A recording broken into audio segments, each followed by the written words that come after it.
Kita akan memulai untuk mempelajari materi kebahasaan teks LHO. Nah, mari kita lihat kembali apa yang ada di dalam sebuah teks laporan hasil observasi. Biasanya kita akan bertemu dengan kata, frasa, baik itu verba maupun nominal. Kalimat definisi, kalimat deskripsi, kalimat simpleks, dan kalimat kompleks. Baik, kita analisis satu persatu. Kata adalah bentuk morfem bebas, yaitu satuan bahasa terkecil yang dapat memiliki arti maupun tidak, bersifat bebas, bisa berdiri sendiri. Tetapi ada juga kata yang tidak dapat berdiri sendiri, harus dibaca dengan konteks. Misalnya kata ini, tetapi, meskipun. Nah, pada kali ini kita akan membedakan antara kata dan frasa. Kalau kata adalah satuan bahasa yang dapat memiliki arti, maka frasa itu merupakan gabungan kata atau unsur bahasa yang tidak melebihi batas fungsi. Artinya ketika dia berada di dalam sebuah kalimat, ia akan menduduki fungsi baik subjek, predikat, objek, keterangan, atau pelengkap. Dan frasa ini bersifat non-predikatif. Artinya ketika kita bertemu dengan frasa, tidak ada kata yang bersifat menjelaskan kata lainnya sebagai predikat. Misal, saya mengatakan wayang kulit itu sebagai frasa, karena wayang kulit yang terdiri atas dua kata itu termasuk menduduki satu fungsi. Misalnya dalam kalimat wayang kulit sangat digemari oleh sebagian penduduk Jawa misalnya. Pada kalimat saya tersebut, wayang kulit menduduki fungsi subjek. Kemudian ada misalnya 10 kata, sebuah warisan mahakarya dunia yang tidak ternilai dalam seni bertutur. Frasa ini terdiri atas 10 kata, tetapi di dalam kalimat dia tidak ada yang sifatnya predikat.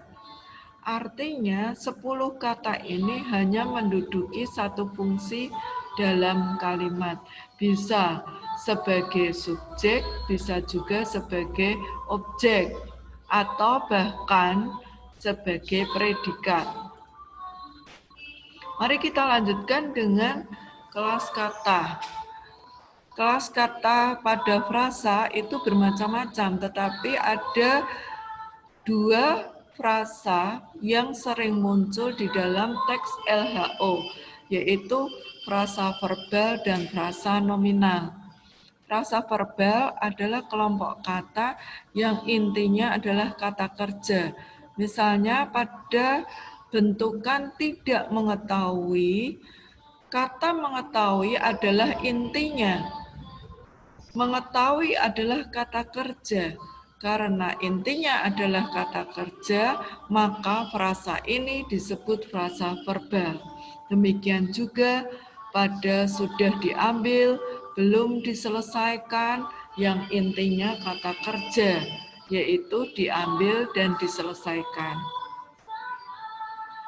Ada pula frasa nominal yang sering kita jumpai pada teks LHO, yaitu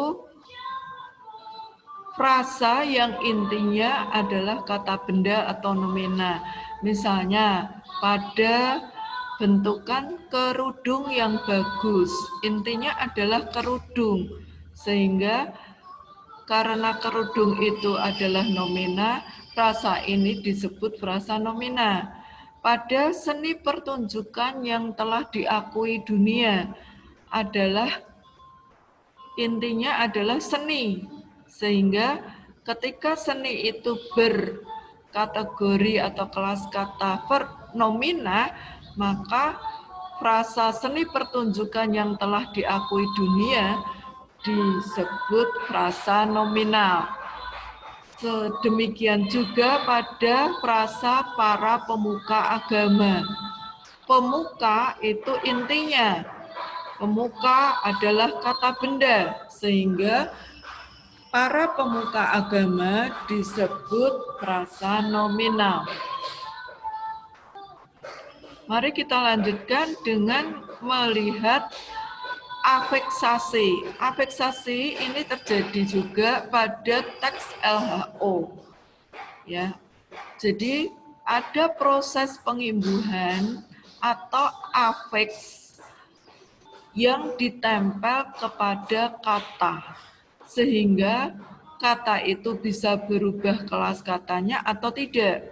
Misalnya yang terjadi pada kata gigit. Gigit merupakan verba. Ketika mendapat imbuhan an, maka menjadi gigitan yang kelas katanya nomina. Demikian juga kata keras yang mempunyai kelas kata adjektiva menjadi kekerasan, mendapat imbuhan atau konveks ke an, sehingga menjadi nomina. Obat itu nomina, kelas katanya, menjadi mengobati, mendapat imbuhan meng-i. Kemudian mengobati ini termasuk kelompok kata verba. Selain proses afeksasi dan kata serta frasa, ada pula kalimat definisi dan kalimat deskripsi yang menjadi ciri kebahasaan teks laporan hasil observasi. Kalimat definisi ditandai dengan penggunaan verba definitif. Misalnya kata ialah, adalah, merupakan, yaitu, yakni. Nah, biasanya kalimat seperti ini berada di awal sebuah teks laporan hasil observasi. Berbeda dengan kalimat definitif yang bersifat mendefinisikan, kalau kalimat deskriptif adalah kalimat yang sifatnya memberikan penjelasan atau deskripsi, menggambarkan apa yang dideskripsikan, ditandai dengan penggunaan kata kerja deskriptif. Jadi, misalnya pada kata terbuat, terdiri atas. Wayang golek terbuat dari kayu yang kemudian diukir menjadi boneka. Wayang ini terkenal di daerah Jawa Barat. Kalimat saya itu termasuk kalimat deskriptif. Yang terakhir adalah membedakan kalimat simpleks dan kalimat kompleks yang biasanya juga kita jumpai di dalam teks laporan hasil observasi. Kalimat simpleks ditandai dengan keberadaan satu klausa, atau kalimat ini sering kita kenal dengan kalimat tunggal. Klausa itu ditandai dengan satu subjek dan satu predikat. Contohnya, saya membaca, saya belajar, kemarin terjadi kecelakaan di depan rumah saya. Nah, ini subjeknya hanya satu dan predikatnya hanya satu, sehingga termasuk kalimat simpleks. Berbeda dengan kalimat kompleks, kalimat kompleks atau sering kita kenal dengan kalimat majemuk, yaitu kalimat yang memiliki dua klausa atau lebih, sehingga akan kita temukan subjek yang tidak hanya satu atau predikat yang tidak hanya satu. Tandanya predikatnya bisa saya datang, kemudian bertemu dengan dia, dan berbicara tentang rencana kepergian kami berkunjung ke Yogyakarta. Nah, kalimat saya adalah kalimat majemuk atau kalimat kompleks karena predikatnya lebih dari satu, yaitu bertemu, berbicara, dan seterusnya. Demikianlah materi kebahasaan yang ada di teks LHO. Semoga ini menambah pemahamanmu tentang kebahasaan yang ada di teks tersebut. Kita jumpa lagi pada materi kebahasaan yang lain.